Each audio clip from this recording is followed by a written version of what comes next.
pressure plate natin na may mga marking siya. Yan. So, yung dot. Tapos ito dot din. So, para yan dito sa cover niya sa kabila naman. Yan. So, may dot din to. Yan. Ayan o. May dot. So, itatapat lang natin yan doon, sa dot doon. Itong dot dito. Tapat lang natin. Yan. So, ganyan ang tapat niya. Yan. Makita nyo, may dot siya dyan. So, lahat ng plate na yan, yung lahat ng plate yung lahat ng plate na to, lahat yan mayroon dot. Yan, lahat siya may dot. Ayun o. May dot yung isa. May dot din yung isa. Ayun o. So, dito sa kabila, meron din. Ayun. Tapos dito sa kabila, ayun.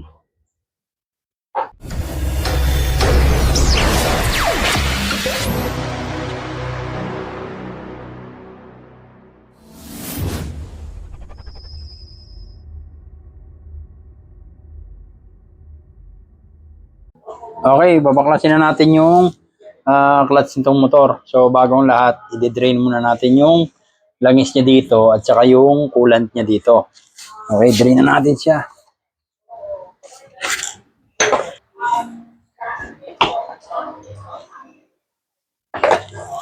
Tapos, sasahurin lang natin ito na hindi tumapon. Sahuran natin ang sahod ng langis. Ayun, tumapon na. So, pag di-drain ng coolant, ito lang yung tatanggalin natin. Yan. Tanggalin natin yan. Tapos, dyan lalabas na yung coolant niya.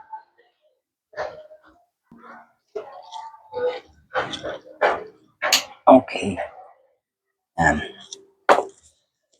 Tapos, ang gagawin natin, sasahurin natin yung coolant naman dito.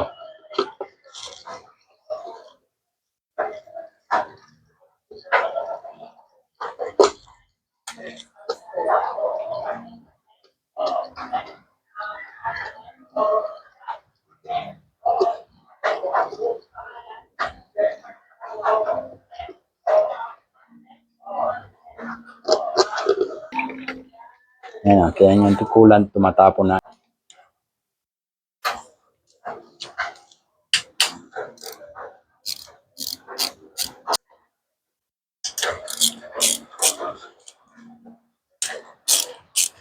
Pag iangat natin ng konti yan para okay, tatanggalin na natin yung gasket natin. Daan lang, baka masira. O, nabuo naman natin siya. Hindi naman napunit. Lagyan na natin dito sa cover. So next gagawin natin, tatanggalin natin tong bearing. Okay, so lumuwag na siya. Okay, tanggalin natin. Tapos dandaanin natin siyang hugutin. Yan. Okay. Okay guys, ito yung ating binaklas na clutch natin, yung clutch housing natin, yung binaklas natin kanina. So, sabi kasi nung iba, pagka daw yung plate na bakal dito sa gitna, baligtad, hindi daw makakambyo. So, itong motor natin, working siya. So, binaklas lang natin siya na para ma-prove natin siya kung tama nga yung sinasabi ng iba. Pagka daw baliktad, yung matalas, nasa ilalim, hindi daw makaklats ng maayos yung motor. So, ang sabi din ng iba, pagka matalas yung kabila, tapos yung sumunod na plate ay hindi matalas, so hindi rin daw makakambyo yung motor. So, mahirapan daw mag-neutral yung motor. So, papatunayan natin yun. Kung totoo nga ba yung sinasabi nila, babaklasin natin itong clutch housing na kababaklas lang natin ngayon. So, tingnan natin kung totoo nga yun. So kasi itong motor natin, so working siya, so nakakambyo siya. Working siya na ilang beses ko na siya nagamit na maayos naman na neutral naman yung cambio niya. So basta maayos siya. So try natin kung ano ang nandito sa loob, kung tama ba yung sabi nila na kailangan hindi balibaligtad yung plate na bakal dito. Okay, buksan natin siya.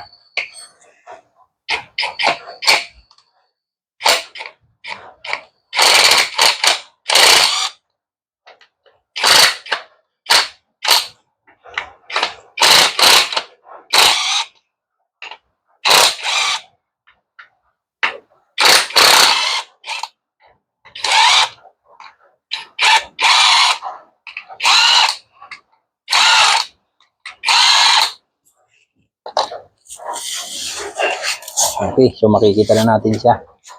Mali natin to. Okay. Spring. Sa spring naman, wala namang taas baba rito sigurado. Spring. Then ito na. Hugutin natin. Mali natin yan. Okay. So hugutin natin isa-isa siya. Okay. Taas natin to. So nasa ibabaw niya is yung clutch lining. Okay. So clutch lining na sa ibabaw. Nakita niyo naman, oh. Bago pa yan. Kapal pa. Next. Yan natin dito. Ito na yung plate na sinasabi nila. So ito yung plate. So inugot ko. Hindi ko binaligtad yan, ha. So makita nyo. Yan. So ano yan? Purol yan. Yan, di ba? So, purol. Purol yung nasa ibabaw niya.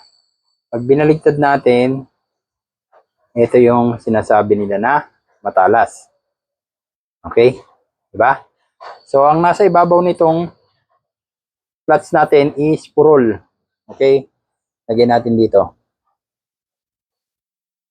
So, in order natin na tinanggal, kung alin yung nasa ibabaw, yun yung nalagay natin sa ilalim. So, hindi natin babaligtad rin, ha. Ito, purol siya, purol, ha. Yan, purol. Okay, next. Ito namang isa. Clutch lining ulit. Patong natin doon. Next, dito. Ano siya? Purol ulit. Ayan, purol ulit. Dito sa kabila yung matalas. Okay. So, lagyan na natin dyan. Itong isa, lining. Okay. Itong isa next is purol ulit. So, purol. Talas sa ilalim. Next, lining. Next.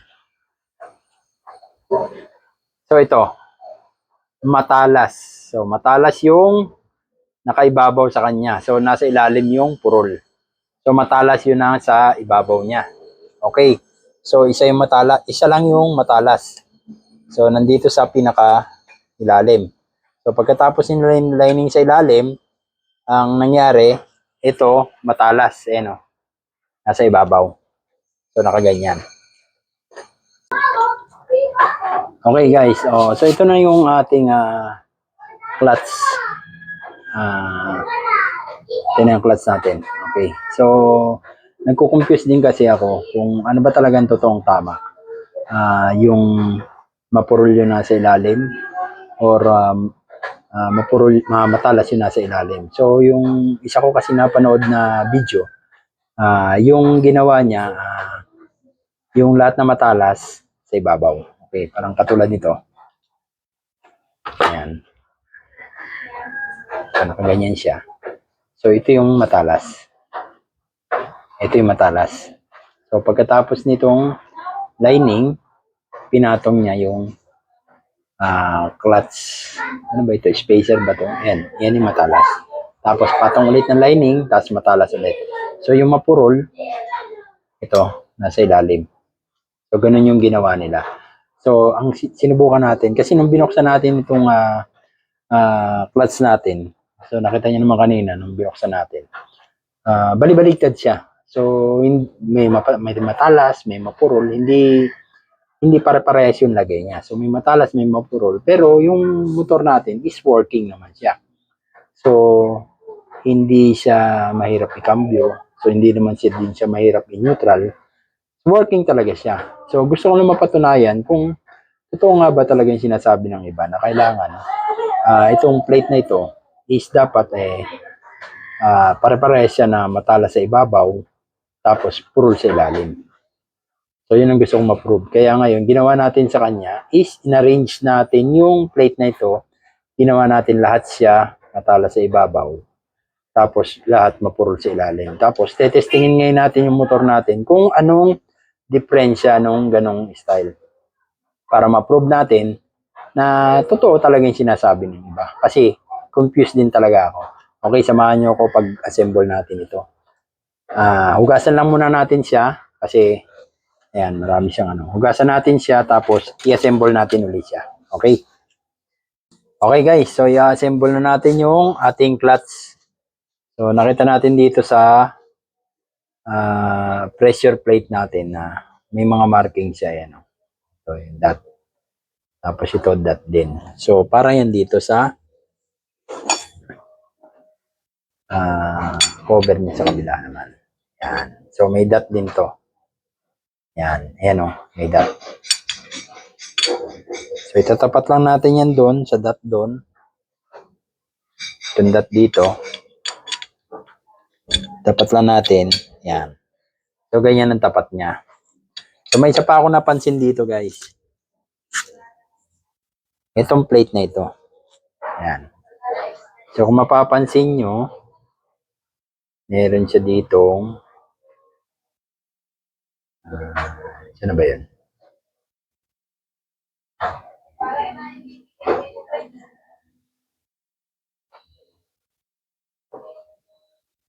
Saan na ba yan? Ito.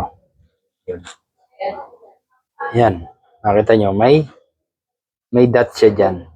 So, lahat ng plate na yan, yung lahat ng plate yung lahat ng plate na to, lahat yan mayroon dot. Ayan yung isa. Yan, lahat siya may dot. Ayun o. May dot yung isa.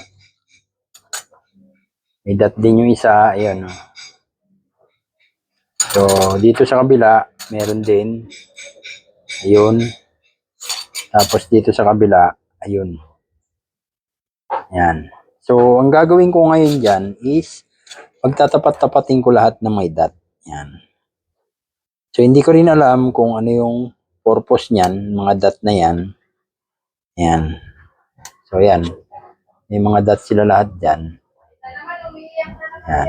May dot siya. Ayan. So, may dot sila lahat. Yan. Tapos, isa sa napansin ko dito sa cover niya. Yun. May dot din siya doon. So, tapat siya dito.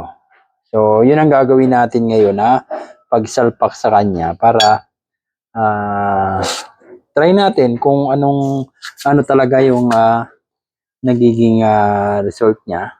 So, may una tayong gagawin. Ang una natin gagawin is ito nga, sasalpak natin yung ating lining. Tapos, yung ipuprove natin na magaspang daw yung ibabaw, ito yung magaspang at matalas, ito yung hindi matalas. Tapos, yung dot na yun, itatapat-tapat natin siya. So, ang gagawin natin, tatapat natin dito yung dot, dito. So, ito yung dot. Yan, pagtatapat-tapatin natin siya. Okay? So, next, lining. Tapos, matalas ulit. Tapos, hanapin natin yung dot. Ayun. Ayan, pinagtapat ulit natin siya. Next, lining ulit. Tapos, yun uling dot. Itapat na ulit natin sa dot. Ayan. Okay. Tapos lining ulit. Tapos yung dot. Dot ulit. Hanapin natin yung dot. Nasaan na yun? Yun. Ito. Yung dot. Yan. Okay. Tapos lining ulit. Tapos, tatapat natin ngayon dito sa dot na ito. Yun. Okay. So, ayan na siya. So, sasalpak ngayon natin siya. Tapos, testingin natin kung anong pagkakaiba dun sa existing natin. Tapos, dito sa bago natin na assemble.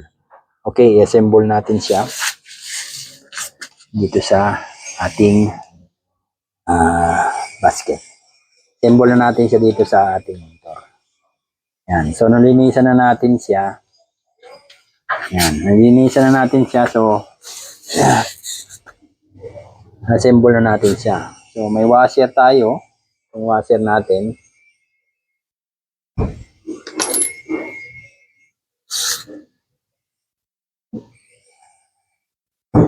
So, yun na ilalagay natin dito.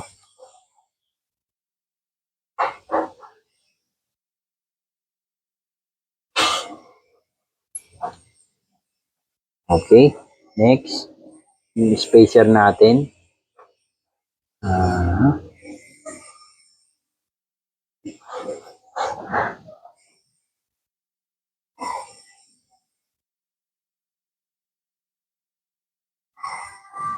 Ayan. So, ilalagay na natin yung spacer natin.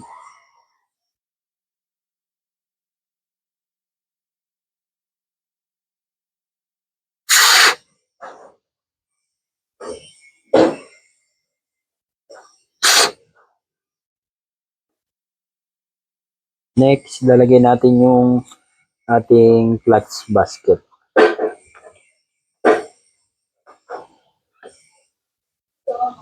Ayan. Tapos, yung ating washer ulit. Itong washer ulit natin. Ayan. Tapos, saka na itong ating clutch.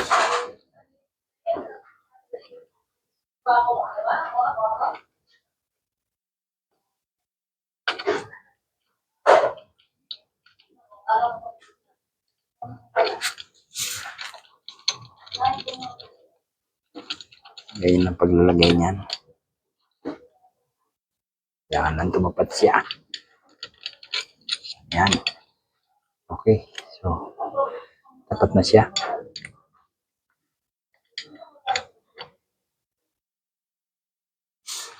Tapos, lalagay na ngayon natin yung spring.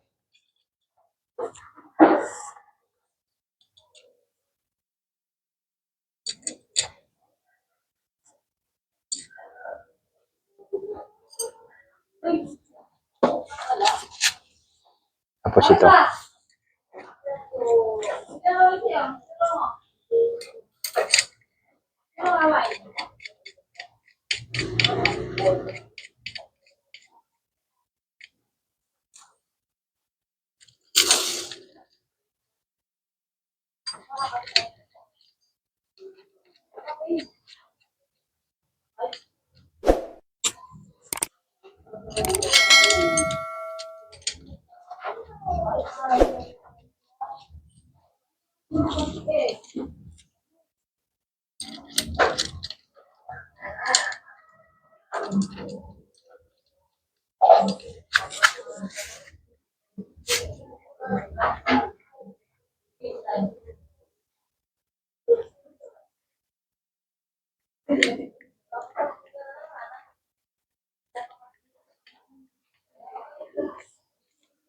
Kabit natin to. Baka makalimutan pa natin.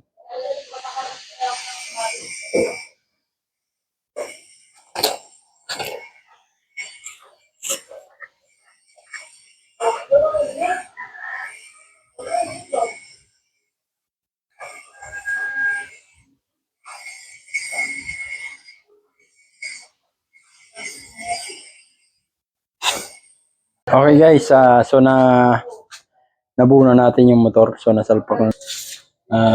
Side cover niya, crankcase cover sa right.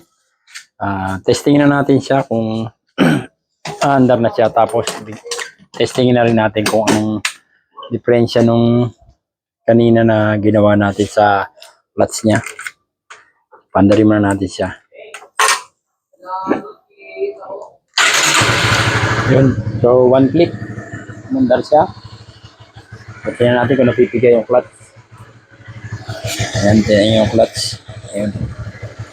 So, siyempre naman, meron siyang play na kaunti. Ayan, bago kumapit. Susubukan natin siya kung anong resulta ng ginawa natin. Tingnan natin siya kung anong resulta ng ginawa natin.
Okay, so na-testing na natin yung motor natin. So, ayan, maandar pa nga siya hanggang ngayon.